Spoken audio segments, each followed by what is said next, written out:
तो यार वो कहते हैं ना कि अगर आपके भाव और आपकी भक्ति में सच्चाई है तो भगवान आपको आपके लिए कुछ भी कर सकता है और आपके लिए पूरी दुनिया को वो रोक सकता है यार।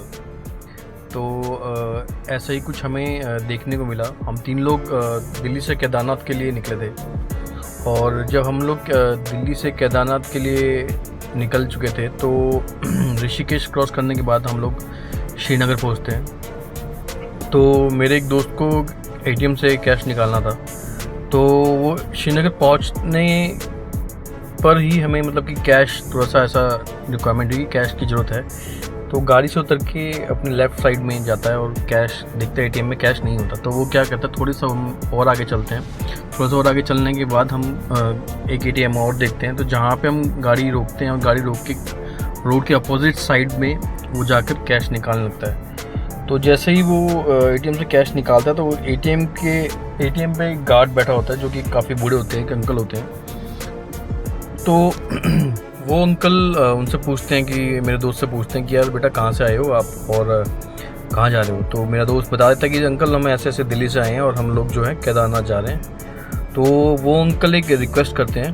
वो अंकल बोलते हैं मेरे फ्रेंड को, जिसका नाम आकाश है, तो उसको बोलते हैं कि बेटा आप जब जा ही रहे हो तो वापस आते वक्त मेरे लिए एक छोटा सा काम कर दोगे। तो उसने कहा क्या अंकल। तो वो कहते हैं कि आप वापस आते वक्त मेरे लिए प्रसाद ला सकते हो।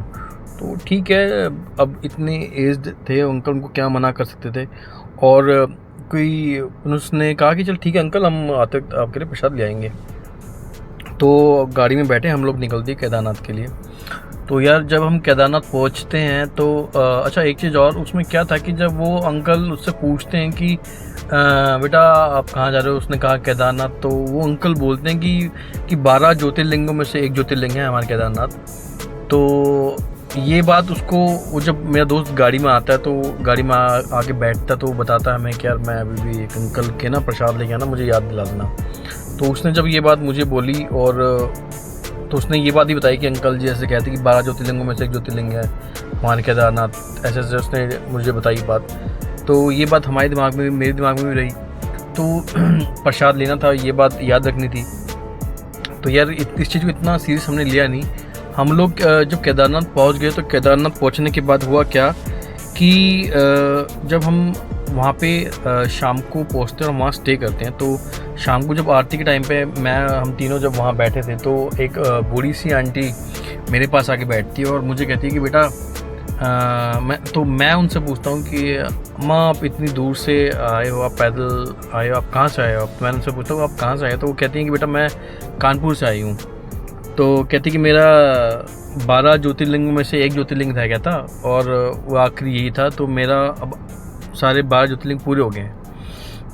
तो ये बात जब सुनते ही मेरे दिमाग में वो गार्ड अंकल याद आ जाते हैं। और वो गार्ड अंकल जैसे मेरे को याद आते हैं तो मैं आकाश को बोलता हूँ कि भाई वो अपना प्रसाद ले ले अंकल जी का जो उन्होंने कहा था। तो वो कहता है कि यार हाँ उसको कहता है कि ठीक है तुमने याद दिला दिया। तो वो जाके प्रसाद भी लेता है और भोग भी लगा देते हैं हम। तो वहाँ से निकलने के बाद केदारनाथ से शाम को हम रुकते हैं। तो नेक्स्ट डे हम जब केदारनाथ से निकलते हैं तो होता ये है कि हम बद्रीनाथ होते हुए हम जब वापस दिल्ली के लिए निकलते हैं तो हम रुद्रप्रयाग रुकते हैं। तो ठीक है, हम रुद्रप्रयाग से सुबह जल्दी निकल देते हैं, काफ़ी जल्दी निकल देते हैं। तो जब हम वहाँ से निकलते हैं तो हम श्रीनगर पहुँचते क्या होता है, हमारे माइंड से बिल्कुल स्किप कर गया था कि हमें उनको प्रसाद देना है।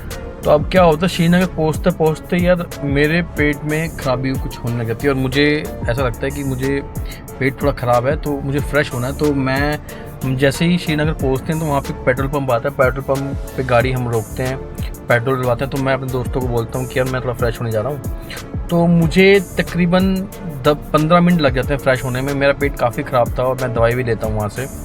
तो जो दूसरा दोस्त था वो क्या करता है कि वो पेट्रोल पंप के सामने ही वहाँ पे श्रीनगर में एक भैया बर्गर बनाते हैं बड़ा सही, मक्खन लगा के और चाय के साथ। तो वो वहाँ पे वो खाने लग जाते हैं।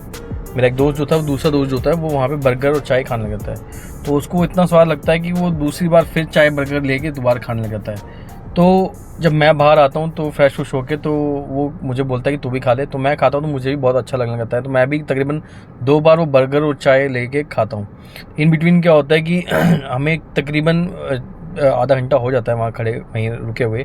मेरा एक दोस्त, जो तीसरा दोस्त आकाश होता है, उसको भी पेट में कुछ खराबी होने लग जाती है, तो वो क्या कहता है कि यार मैं भी थोड़ा फ्रेश होके आता हूँ, तो वो भी चला जाता है फ्रेश होने।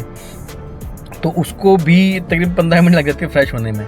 तो जैसे ही 10 मिनट लग जाती है उसको फ्रेश होने में, फ्रेश व्रेश होकर जब वो आता है तो हम लोग गाड़ी से निकल देते हैं, तो 5 मिनट और हमें निकलने में लग जाती है। तो जब हम श्रीनगर से निकलने लगते हैं तो आप यकीन मानो यार, हम लेफ़्ट साइड में वापस आते हुए, जब हम अपोजिट साइड आके उसने जहाँ से ATM निकलवाए थे पैसे, तो लेफ़्ट साइड से जब हम जा रहे होते हैं तो वही अंकल वहाँ से आते हुए, मतलब कि वो ATM की तरफ आ रहे थे अपना लंच बॉक्स लेके, मतलब कि उनका टाइम हो गया था ATM पे आने का।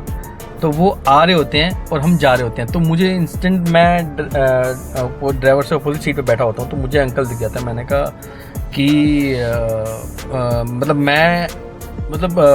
मैं गाड़ी चला रहा हूँ, तो आकाश जो है वो लेफ़्ट साइड में बैठा होता है मेरे, तो आकाश को वो अंकल दिख जाते हैं, मेरे को नहीं, आकाश को मेरे को। तो क्या होता है, आकाश को वो अंकल दिख जाते हैं। तो जैसे आकाश को वो अंकल दिखते हैं तो आकाश कहता है, अरे अरे वो अंकल का प्रसाद देना भाई, गाड़ी रोक गाड़ी रोक। तो यार उस टाइम पे हम तीनों एक दूसरे की शक्ल देख रहे होते हैं कि हम लोग श्रीनगर से इंस्टेंट निकल चुके थे और पौना घंटा हम लोग श्रीनगर में रुके। किस वजह से मेरा पेट ख़राब हो गया, एक को भूख लग गई, दूसरा खाने लग गया, तीसरा फिर वॉशरूम चला गया। पौना घंटा तकरीबन हम श्रीनगर में रुके रहते हैं, इसलिए नहीं कि अंकल को प्रसाद देना है, बस किसी वजह से। और हम उस अंकल को देख रहे होते हैं तीनों घूर घूर के। तो जैसे ही वो अंकल को जाके प्रसाद देने लगता है और अंकल के पैरों का हाथ लगाता है, अंकल जी मान गया यार आपको, आपके भाव को, आपकी भक्ति को, कि हम लोग निकल चुके थे और हम 45 मिनट पूरे यहाँ पर रुके हैं किसी वजह से। तो यार ये एक ऐसा इंसिडेंट है कि मतलब हम सोच भी नहीं सकते थे कि हमें दिल्ली जाने की इतनी जल्दी थी, हम लेट हो गए और 45 मिनट हम किस तरह से वहाँ रुके उस अंकल की वजह से। तो हाँ, ये एक ऐसी स्टोरी है कि मतलब यार सच में सोचते हैं कई बार, तो मैंने खुद निकल के गाड़ी से अंकल जी को उनके पैरों के हाथ लगाए, जो मेरा तीसरा दोस्त था उसने भी गाड़ी से निकल कर उनके पैरों के हाथ लगाए।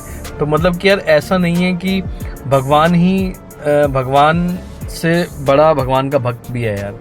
मतलब कि मान गए उस अंकल जी को कि यार उन्होंने किस तरह से, उनकी भाव और भक्ति इतनी स्ट्रॉन्ग, मतलब इतनी शक्ति थी उसमें कि हम तीनों श्रीनगर से बाहर ही नहीं निकल पाए। तो ये एक ऐसा एक्सपीरियंस है जो कि केदारनाथ का, जो मुझे हमेशा याद रहेगा और इसलिए मैंने आप लोगों से शेयर किया। Thank you very much.